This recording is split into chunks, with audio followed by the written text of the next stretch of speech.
All right. Looks like I am live. I don't have my computer on me, so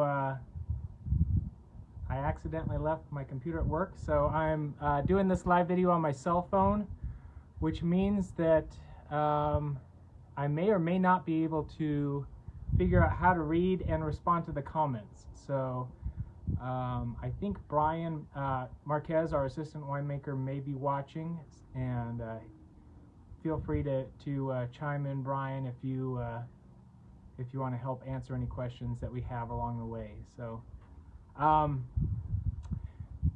anyway, so for those of you who are watching, my name is Joseph Wiens. I'm the winemaker here. Not here, this is my house. I'm the winemaker for Wiens Family Cellars, my family's winery in Temecula. I'm a little far away. Temecula, or the winery, is right past this giant cactus. So my wife and I bought this house about 4 years ago, and these the view is amazing here, but not only that, we have these huge mature cacti on our property, which we love. So the one that you see behind you, that is Gertrude, very old mature cactus, and she has a lot of flowers every year. Brings a lot of pollinators to our yard. So anyway, let's get started. So today we're going to be talking about the latest club release. We're going to talk about the white and the red. So the first wine we're going to talk about is our 2019 Sauvignon Blanc. So for those of you who've been with Wiens or been a club member with Wiens for a while now, you'll know that Sauvignon Blanc is somewhat unusual as a release for Wiens Family Cellars. So typically what we do, or what we release, is a Fumé Blanc. So Fumé Blanc and Sauvignon Blanc are more or less the same exact thing. So Fumé Blanc is a term that Robert Mondavi, which I'm sure everybody knows, Robert Mondavi is he's a wine god here in California, but in the 60s, he wanted to kind of come up with a new term for his Sauvignon Blanc, and so he coined the term Fumé Blanc. Fumé Blanc is a hold on, looks like Brian wants to join the video. We'll see if I can figure out how to do this. Approve. This is a new thing. I don't know if it's going to work or not. I'm trying to add Brian, our assistant winemaker, to the video. So anyway, there he is. Hey, it's like you're in your backyard too. Yeah, it's too nice out today.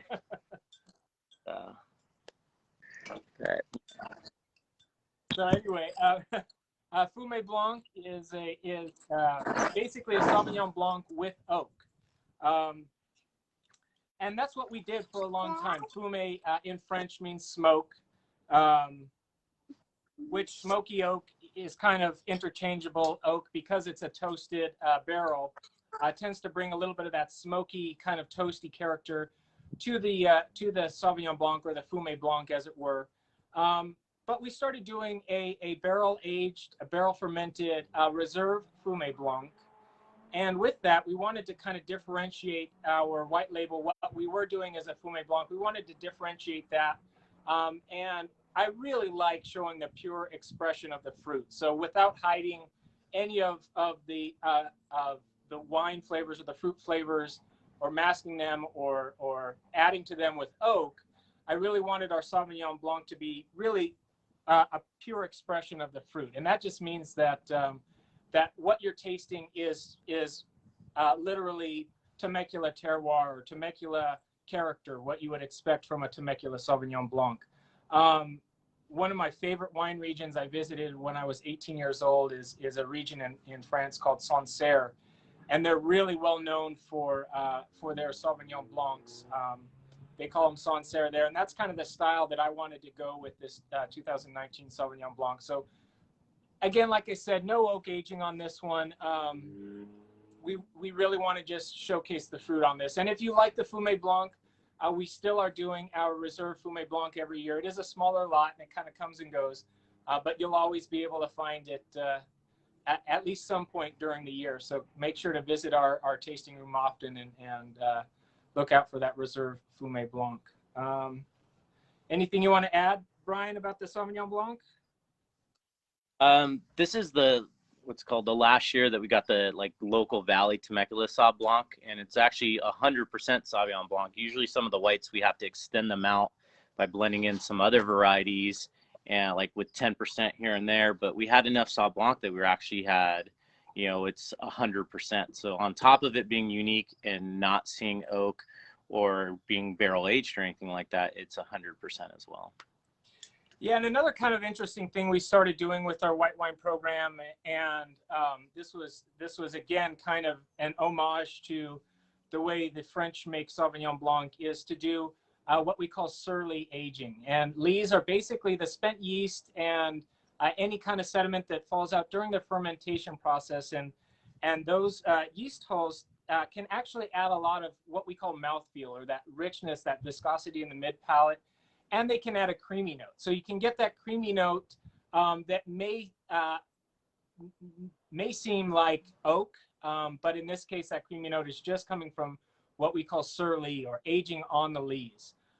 Most domestic producers of white wine will rack off of those lees because they just want it to be really crisp and angular and clean. We like that, but we also like a little complexity, and I feel like the surly aging on the lees adds that complexity and adds just a little bit more weight and a little bit more mouthfeel to the wine. So without further ado, are you already trying it, Brian?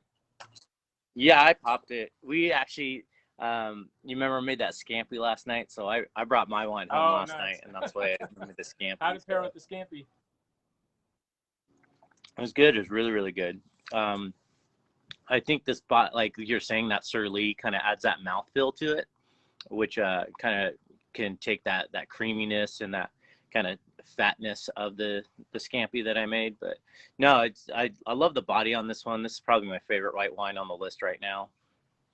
I see. What year? 100%. This is a 2019 Sauvignon Blanc. So, and like Brian was saying, this is a mix of our Sage Vineyard, a smaller percentage of our Sage Vineyard, but a mixture of our Sage Vineyard Sauvignon Blanc and the Valley Floor Sauvignon Blanc. And if you're tasting along with us, I think on the nose, it's got it definitely has that kind of tropical peach, pineapple character that a lot of Sauvignon Blanc is known for. It does have some nice creaminess, some minerality. A really nice, well-rounded Sauvignon Blanc.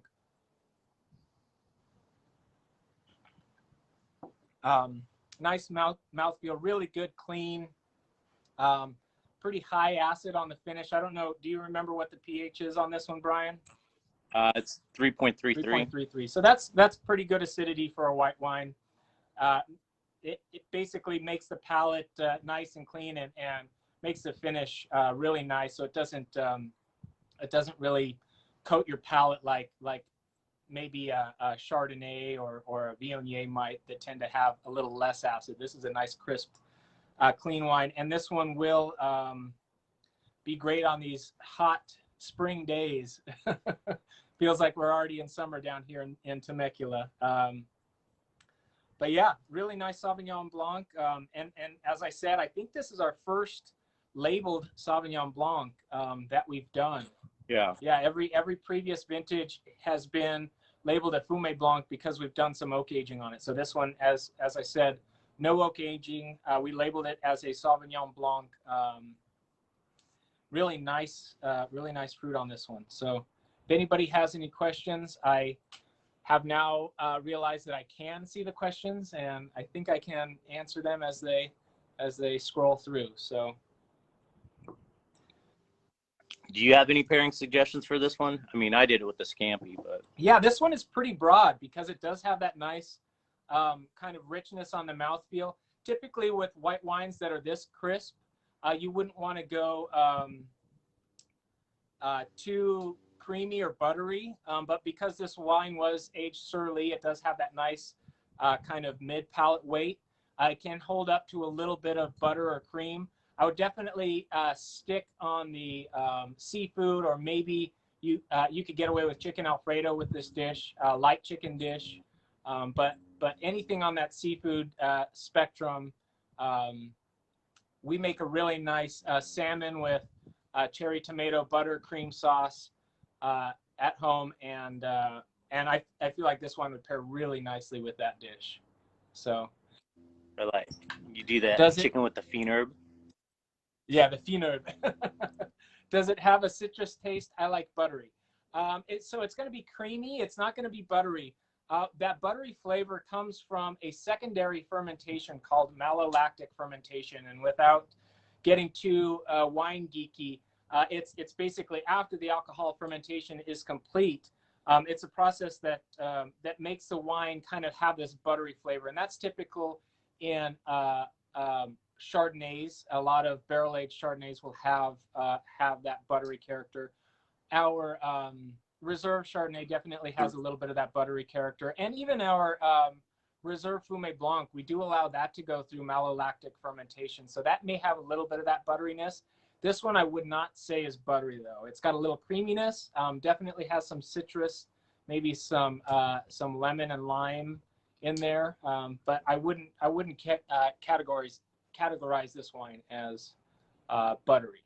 So No, yeah, even with the reserve program, like the ML strain that I pick is in a high diacetyl butter producing strain, just because it's not a style that I've really ever been a fan of, and I know some people seek it, but the reserve does have a little bit of it, but it's not kind of like the Rombauer Chardonnays or anything like that if you're looking for a butter bomb or butter popcorn. I scheduled my vaccine in Temecula so I could taste wine after. Yeah, we are having allowing some seating inside again, which is really exciting. Fortunately, I got my vaccine as well, so I'm in the clear now. I don't have to worry about losing my taste and smell, which was a big worry for me for a while there. But I've got my vaccine now, and we are open in our tasting room again. So if you want to taste on our patio, we've done some really amazing work on our patio to make it comfortable and inviting. But we do have indoor seating as an option as well now. And it's so fun to go out back into the tasting room again and see that activity and that energy back in the tasting room. So, and by the way, thank you about the Reserve Cab Franc. That's Cab Franc is definitely one of my favorite varieties. So, I guess we can go on to the Sangiovese. I got to finish my taste here. Yeah, that's a pretty good Sauv Blanc for what, $26 a bottle. Mm-hmm. So. Yeah, we obviously we're known for our big reds, but we want to. I think. Do you have to have vaccine to taste inside? No, we're not. We're not enforcing anything like that. So just be safe. And we're not gonna police that. Yeah. Just be safe. But beyond that, we're open and looking forward to seeing your faces at our tasting room. So, our 2018 Sangiovese. So, Sauvignon Blanc is a French variety, one of the parents of Cabernet Sauvignon, actually, and this is an Italian variety. So, Sangiovese is famous in the Tuscany region of Italy. Typically, in Tuscany, it's labeled as Chianti. Sometimes they'll blend it with Bordeaux varieties in Tuscany and label it as a Super Tuscan. Like Ornellaia or Sassicaia, but it's a really nice grape. Tends to have more acidity, I would say, than a lot of other varieties that we produce. Maybe not as much as Barbera, but it does have nice acidity, which we like down in Temecula because we are a warmer growing region. We need varieties that can retain acidity, because one of the things that happens in our warm climates is that acidity tends to metabolize during ripening, and we can lose acidity during ripening. And the last thing we want to do is to add tartaric acid or any wine acid back to the wine. So any natural acidity we can get, we love, and Sangiovese's got plenty of that. So variety that's very well suited for our climate down here in Temecula.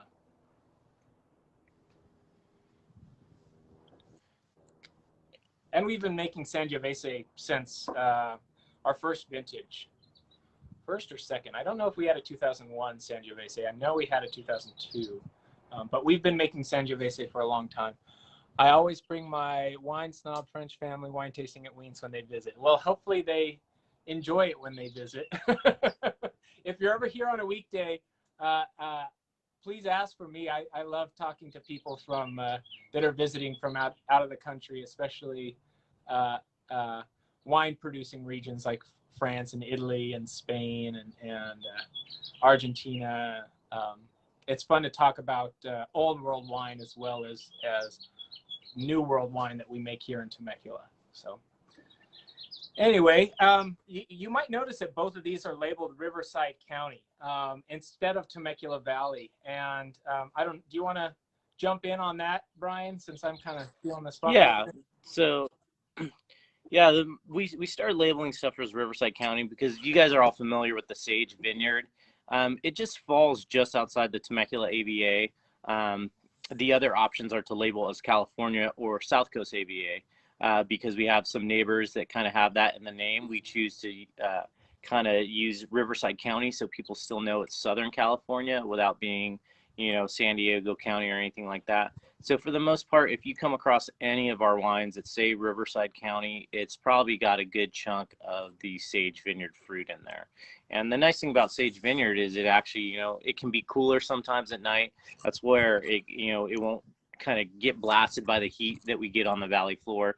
And some varieties like this one has a lot. I think the composition has a little bit of the Barbera and the Alianico that actually comes from the Hendershot Vineyard. So more Italian varieties that we kind of sprinkled in to make this kind of true to type for the region. Yeah, we were pretty worried when we first started releasing wines from our Sage Vineyard or with a high enough percentage of our Sage Vineyard that we had to label them Riverside County. We were a little worried that, people would think, oh, well, are these grapes coming from Riverside or wouldn't appreciate them as much. But we've had really good reception on the fruit, and all of you that know Sage Vineyard know that the wine from Sage Vineyard is really good, and actually is closer to us, closer to our estate and tasting room than La Cresta. So as far as a distance is concerned, it is right outside the Temecula AVA or American viticultural area, but it's still pretty close to that boundary line. So we consider this, not too far off of the Temecula AVA. Yeah. Definitely shows a lot of the toast profile, though. It was a 25% new American oak, and that American oak really is going to kind of hit you with that structure up front on the palate for this wine. And then the fruit is kind of, taking the back seat right now, which makes this wine a little ageable. But something from when we tasted this earlier compared to other vintages, I saw somebody said they're enjoying the 17. Do you get the note from the Lucy vineyard in this one at all? Me? No.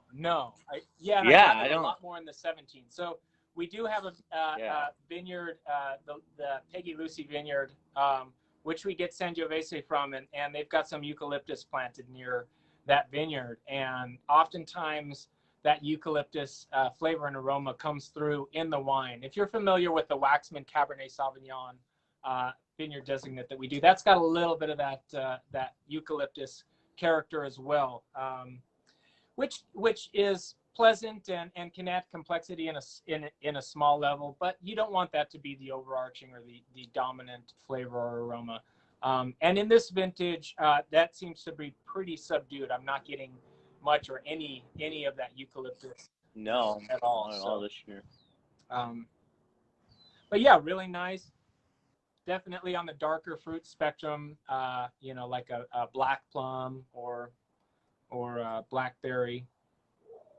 And like Brian said, it's got a lot of toasty oak aromas as well. So it's got that kind of mocha that mocha and chocolate. Yeah, some mocha chocolate notes in there as well. Pretty decent acidity. I'd probably pair this with like a nice hearty Italian dish. I wouldn't go too light like the scampi that Brian did. That's probably too light for a wine like this. But something tomato-based lasagna would be actually a really nice pairing with this, or even like a roasted, an Italian roast would go really well with this as well. Thoughts? I'm gonna do carne asada tacos with us tonight. Carne asada tacos. Están bien.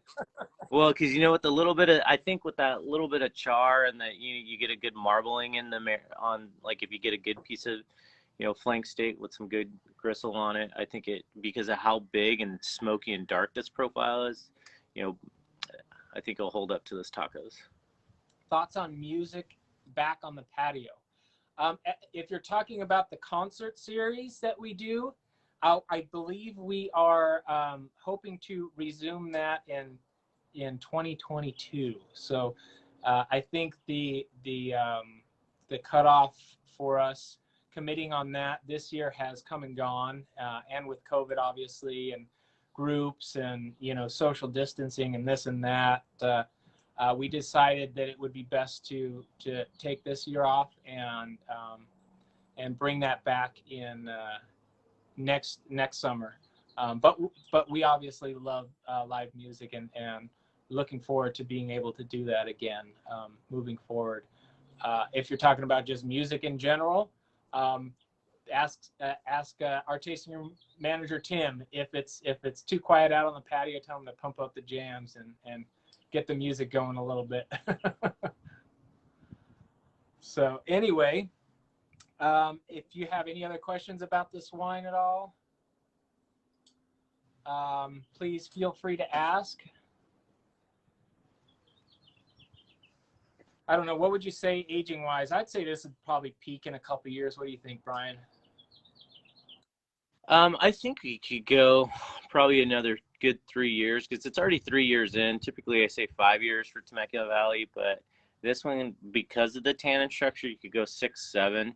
I still think the tannins are so big that it's just covering up the fruit. You could lay this down for 2 years, but if you want to drink it now, I always was on the fence with decanting, but I think, you could open it like when you start dinner, and then by the time you're ready to like sit down and have dinner, I think it'd be great. Yeah. And if you have the willpower, this wine would probably be a lot better if you enjoy a glass today and then hide it somewhere and come back to it tomorrow and just let it kind of breathe and open up in the bottle a little bit. It's really interesting to see how a bottle evolves as you enjoy a glass every night.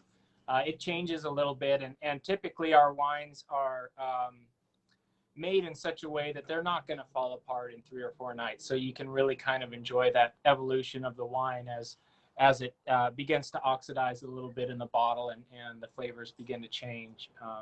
It's really fun to taste if you can do that. If not, open 4 bottles and just do the same thing with 4 bottles. That way you still get to drink a bottle every night, but you get to oxidize the wine a little bit over the course of those 4 nights so that you can kind of taste the evolution of the wine. And I've been really surprised actually with our vintages. Earlier vintages, we tended to struggle a little bit with premature oxidation or premature aging, having it age a little sooner than we wanted it to. But I would say in the last 6-7 years, we've really kind of tackled that issue, and our wines are aging really nicely and open up really nicely as you let them breathe over the course of the night or a day or 2 as well. So is there a future being tasted in the tasting room? Yes, there is, and it's actually my favorite futures that we've had in a while. I really like the fruit profile on this one. It is our Perspective, Brian? Yeah, it's a Perspective. Yes. Yes, the PV. Yeah, so it's the Perspective. I think it's selling pretty well too. So. Yeah, it's selling really well. It's almost gone. Yeah. So if you like our Perspective, that's a Petit Verdot Cabernet Sauvignon, so Bordeaux blend. If you like that wine that we make, that label that we do, definitely come in and give that a try and secure your half case or case of futures, because it is selling pretty quickly. So 2013 Cab European Oak last night. It was exquisite. Nice.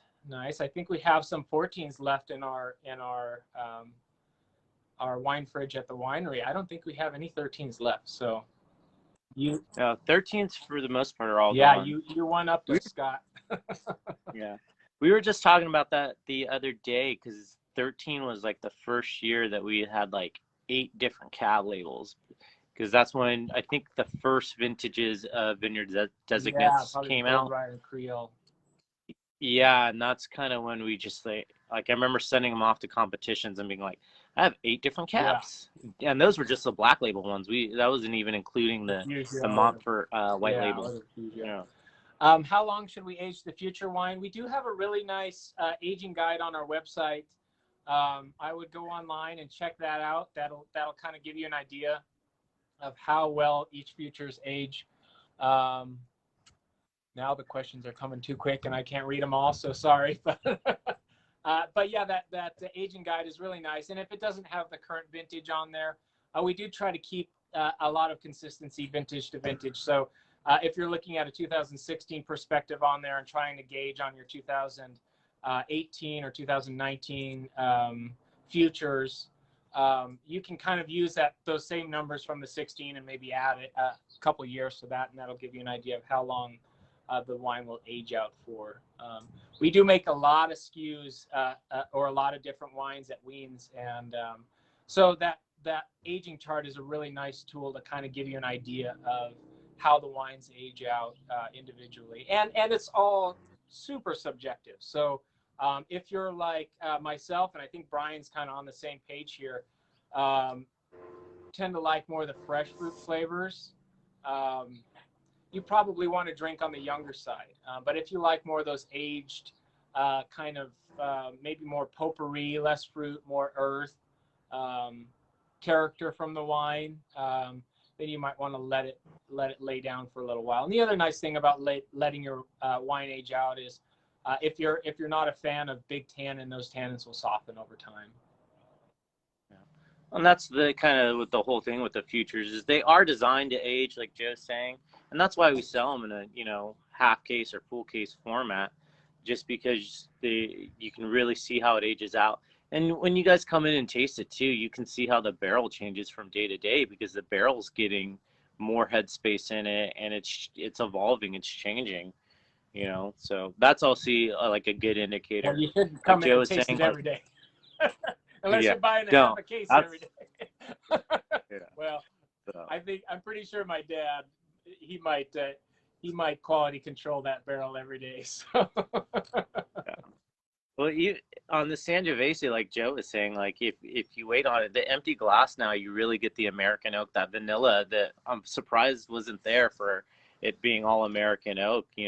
Now it just pops out in the glass. Yeah, it does evolve a lot just in the glass, letting it age out. So, and all the strawberry comes out. Yeah. So I think I don't have anything else to add except for if you have things that you want us to talk more about or get more in depth about, questions that you have about our winemaking or about wine in general, and want us to kind of focus more on these. We're doing these once a month now, so we're tying them in with our wine club releases. This is our obviously our mixed release, our white and our red. And then next month we'll be tasting, I believe, our reserve Cabernet Sauvignon. Is that right, Brian? Yeah, it's the 18. That's the one that you were just doing notes on today. Yeah, so that's going to be our next release for our Winemaker Select Club. So we'll be tasting that one. But what I'd like to do is not just spend the entire time tasting and talking about that one wine. It's kind of fun to talk about winemaking in general and some other questions that we can kind of delve into. We love that you do these info tastings. Thank you so much. Oh, well, we're happy to do them, Lori. Thanks for watching. We appreciate it. And like I said, if you have any questions or suggestions for future tastings, please come and join us or leave a comment. You have anything else, Brian? No, I'm good. It's great. All yeah. right. It's pretty happy with this release and looking forward to that next cab release as well. So I know the guys were just drinking Antoine and Blake before it took off. They were doing the current select release, which is that 18 Syrah Reserve Syrah. We're on the last pallet of it, and the guys were really into it. So Yeah, that's Syrah's. looking forward to another. So Love your wines. Become a huge fan. We'll be by soon. Well, we're looking forward to seeing you, Ernesto. Anyway, thank you all so much for joining us today. We'll be back. I don't know exactly what the date is, but it will be in the email, and it's typically the Friday after the release. So whatever the release date is, the Friday after that would be when we would do the live video and talk about the release. And if we're both available, we'll both jump on. If we're not both available, it'll be either one of us. So with that, I think we can call it. Enjoy your Friday and enjoy your weekend, everybody. We'll see you next time. Thank you.